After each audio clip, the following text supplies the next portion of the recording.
People opens with a trio of poachers driving into the forest, looking to make their fortune stealing eggs and hunting game.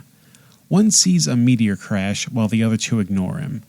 The one hunter drives off to investigate, leaving the others behind. The one hunter enters a cave and sees bizarre eggs everywhere. He begins to smash them but is killed off by an off-screen monster. The other poachers assume he ran off. Meanwhile, in another subplot, we have a group of friends going into the forest. These kids are members of a pop band. The lead singer brings along a girl that was not welcomed by the other band members. The girl, being related to the label manager, makes the situation more complicated. During a spat with another girl, she runs off into the woods, only to be attacked by a creature and knocked off a cliff. Injured, the other teens try to find someone to call an ambulance. On our third subplot, a little boy is being looked after by his aunt and uncle. He has a knack for studying animals and insects. He stumbles across the den of the mysterious creature that killed the one poacher. He finds one egg intact and sneaks it back to his family's cabin. The egg hatches and the boy raises the creature. Here all the subplots meet. The remaining poachers are attacked by the alien. The teens find their way to the cabin of the kid and his family. Soon they're attacked by the creature, and the other creature raised by the little boy quickly grows to the size of the aggressive creature. Now the boy must protect his alien friend while trying not to bring harm to his family and the teens.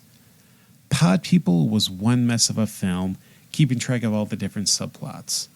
Tonally, it's a schizophrenic offering. One moment it's a horror show, then it switches gears and becomes a Spielberg boy in his alien film.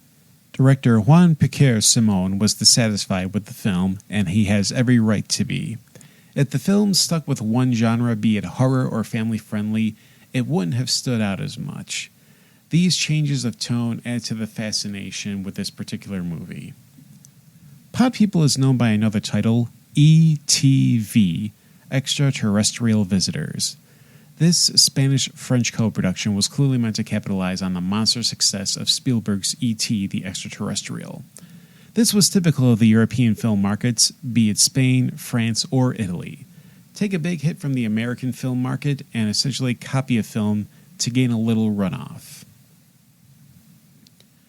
The movie was originally meant to be a straightforward horror movie of an alien killing people, in the same vein as Galaxy Invader. Interesting note, clips of Galaxy Invader were used as the opening credits for some reason in the home video and MST3K version. This makes sense considering Simone was a horror director, but because of E.T., producers demanded changes to the script to make it closer to Spielberg's film. Simone was a noted director of horror films that earned their way to cult status. He gave us the Chainsaw Giallo Pieces. There's also the late 80s gem Slugs. Pod People must have been a tough transition, as well as the bitterness of not making the movie he originally intended. Liberato Pastor worked on the music of the original Spanish version. I'm honestly not sure if Pastor worked on the synth music because there's another name credited as performing the music, Michael Demmer. Pastor worked on other Simone films, including Pieces. Demmer would never work on another film after this one. I have no idea who's responsible for Hear the Engines Roll because there are no credits for the song, but I salute them. Get your bike ready, leather jacket on, rev up to 9, let the engine go.